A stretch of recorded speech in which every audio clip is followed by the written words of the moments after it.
This special episode of Latina to Latina is brought to you by Always. This May, Always is launching the Always Soñando National Scholarship, which will provide 50 Latina students with $2,500 to go confidently after their dreams. In addition to the scholarship, Always has teamed up with some amazing Latina entrepreneurs, including us, to share what we've learned along our path to achieving our dreams through a content series called #Soñando Academy. You can find more info on the series in our show notes. To see if you, your child, or your friend may be eligible for the Always Soñando Scholarship, check out the link in our Instagram bio and go to always.com/Soñando Scholarship. And don't forget, when it comes to your period, Always Ultra Thin Day and Night Pads provide up to 100% leak-free protection, so you can focus on what really matters, going after your dreams.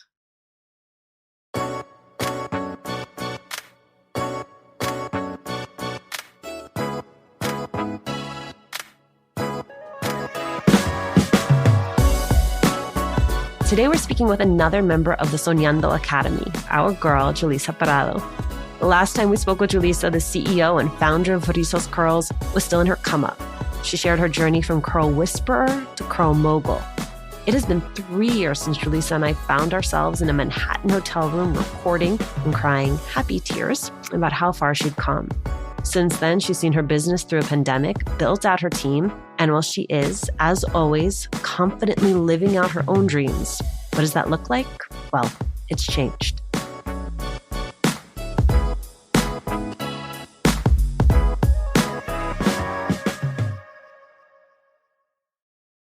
Hello, Julissa. Hi, Alicia. I cannot believe it has been 3 years since we last spoke. Yeah, it's a whole new world since then.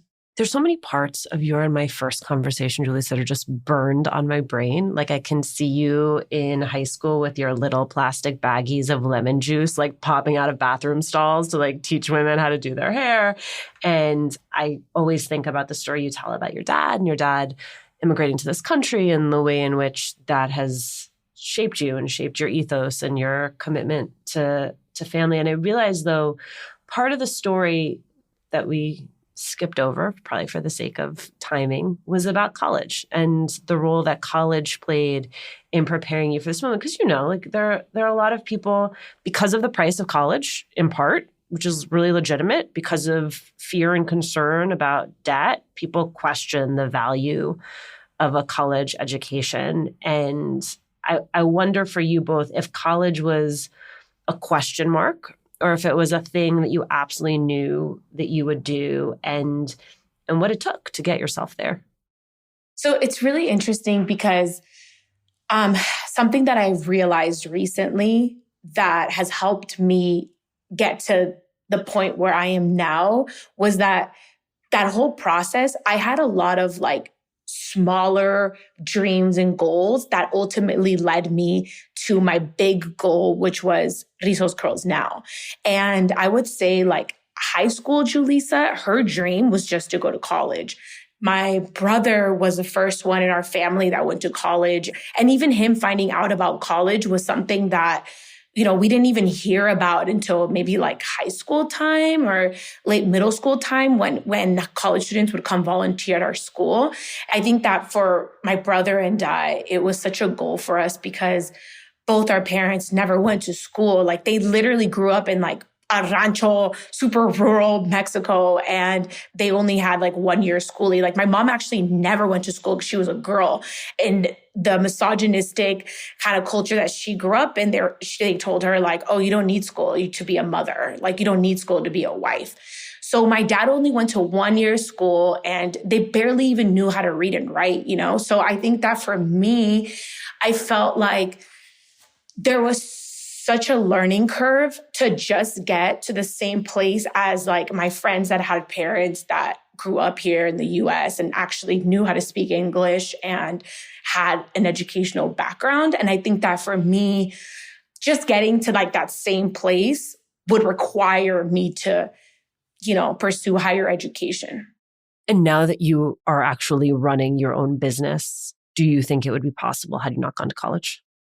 Absolutely not. So and I go back to all my small goals. So when I was high school Julissa, her dream was to go to college. I went to UCLA. UCLA Julissa, her goal was to get a master's, to be the first to get a graduate degree. School Julissa dream was to land a corporate job. And then corporate job Julissa was then like, okay, I'm ready. My dream is to launch my own business. So I think it was a journey that I needed to go through all of those steps and do it in a way that felt more attainable. I knew it was always in me. I've always been very, very smart, but I just think that when your starting place is like, so far, it's like I needed school to even get on the same playing field. Then there's, of course, the question of how one pays for college. And so often this is a conversation in our communities where people even if they know they want to go, right? Even if they've gotten to that point, and then they get in, there's the secondary element of how you actually afford to go. And I know part of the reason that Always was so excited about partnering with you was the fact that you had used some scholarships in order to get through college. And I just wonder if there is someone listening, what from your own experience they can glean. I was one of those kids that was 100% a scholarship kid from undergrad and grad school. And had it not been for those scholarships and grants and things that I received, I would not have been able to afford college. How were you finding them? I would go to in high school. So there was a college office, and I would literally go there every day during lunch and be like, any new scholarships, any new scholarships, any new scholarships. So yeah, I would apply to everything. I had so many different essays that I would tweak depending on what I was applying for. Yeah, I was going to the library, finding resources. Now we have different worlds with the internet. I think now we can do all of these things online, and social media is such a helpful way to help us find out about a lot of these scholarships. But back then I was physically going to the office at my school or going to the library or different things that people would send me or show me. It strikes me, Julissa, that the name of this Always scholarship, Soñandos, that you are nothing if not a dreamer. Whether I'm talking about high school Julissa who was dreaming about college Julissa who was dreaming about grad school Julissa who's dreaming about a corporate career, corporate Julissa who's then dreaming about owning and running a business, that the dreaming and the imagining is the thread throughout all of it. And I wonder, in the time, both since you began this journey and now, even just in the 3 years since we've spoken, how it is that dream has changed, right? What was it that you imagined for yourself for Rizos Curls? And what is it today that you think is possible? I think that in the last couple of years, especially, I've been reminded of that original dream and trying to never lose sight of it. And I think that dream is just something so simple, which is just helping people with their hair.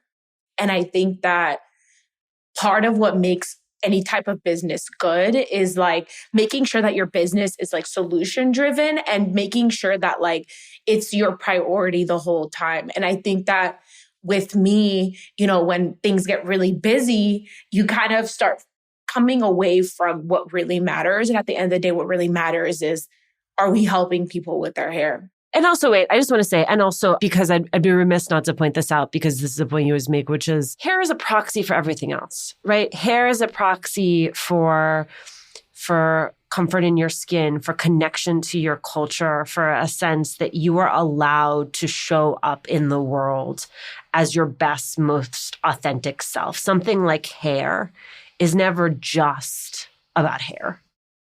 100%. The amount of testimonials we've had from people that say, I started using your products and wearing my hair natural. And I'm just whoa. It all just started with this hair product. But for so many people, it's almost once I accepted this part of me, it allowed me to begin to accept other parts of me and to begin to choose myself in other areas as well. So I think that whatever that is for you, we're just honored to play any part in that journey. So it's interesting, but I think the dream has always stayed the same. I just needed that reminder sometimes. And that dream ultimately is to help other people on their self-love journey through their hair and help them learn and understand their own hair. And so I'm really excited to be starting on a national curl class tour.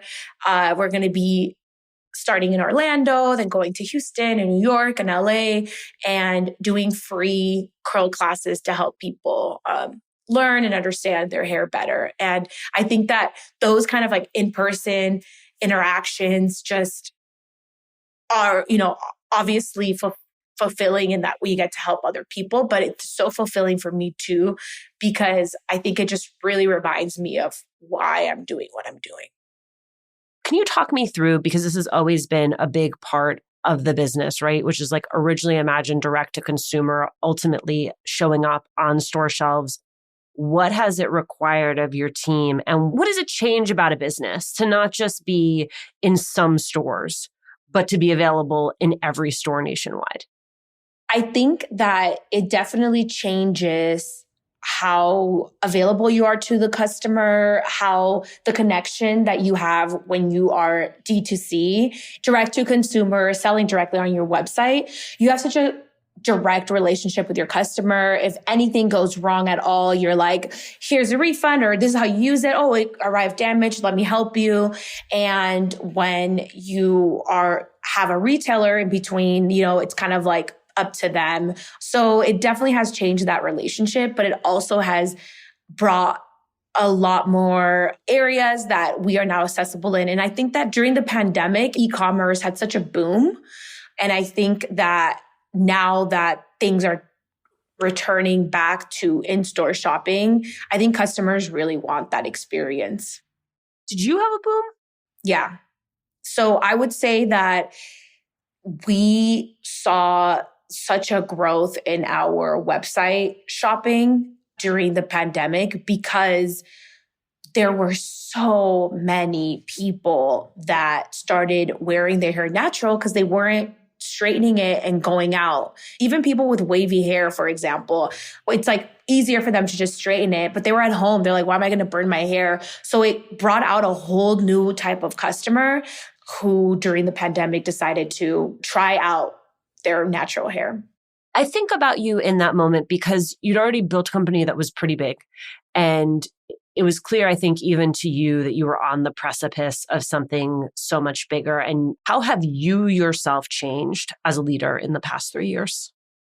Oh man, I've definitely changed so much. I think that I've learned a lot. I've also learned to have more fun because I think that in the beginning, everything's so new. So of course it's fun. You're just kind of like rolling with the punches. And I think that the more you start selling, the more responsibilities, the larger the team, the more people depend on you and the bigger the risk is if things don't go right. So the pressure just gets much harder.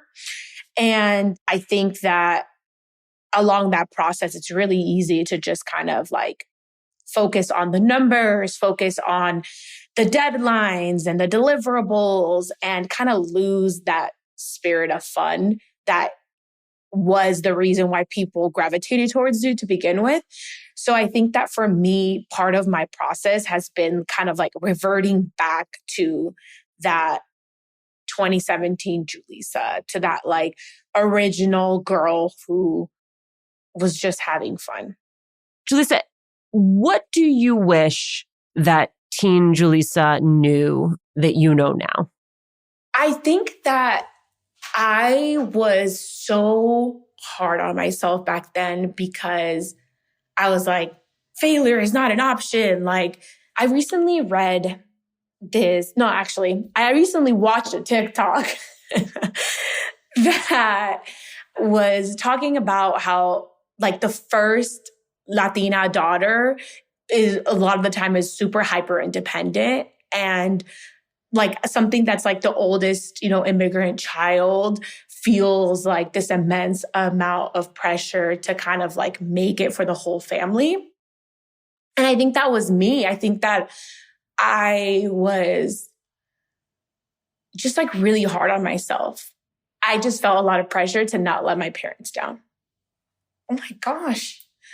Alicia, there you go again. Every time. I think, my friend, that part of the reason you are crying and part of the reason that I am now crying, so thanks for that, is I don't think that ever stops, right? Like, I think if that is your come from and you have a sense of how lucky you are to live in this country and the things that your parents, your grandparents sacrifice in order for you to be able to live in this country, then there is just an incredible amount of responsibility you feel to make good on that promise because you've been given opportunities that they never had. When that is your come from, even after you have built a business that has multiple millions in revenues and is available on shelves, I think then it starts to feel like, okay, well, now I've brought myself up, I have brought my family with me, and now I have to do even more. I actually think for people who are built like you and like me, that sense of responsibility grows. The more access we have, the more power we have, the more capital we have. Darn. Man, here I was thinking it would go away one day. Julissa, as always, I love you. Thank you for doing this. Thank you. No, I'm honored to be here 3 years later. Congratulations on everything too. I feel like I've seen you in so many great things. So, you have a friend in me. Be rooting from you from across the internet. 100%. Thank you to Always for working to support the Latina community and through scholarships making education attainable for the next generation of Latina CEOs and leaders. Remember, the Always Soñando Scholarship closes on May 30th, so please check out our show notes for details on eligibility and how to apply.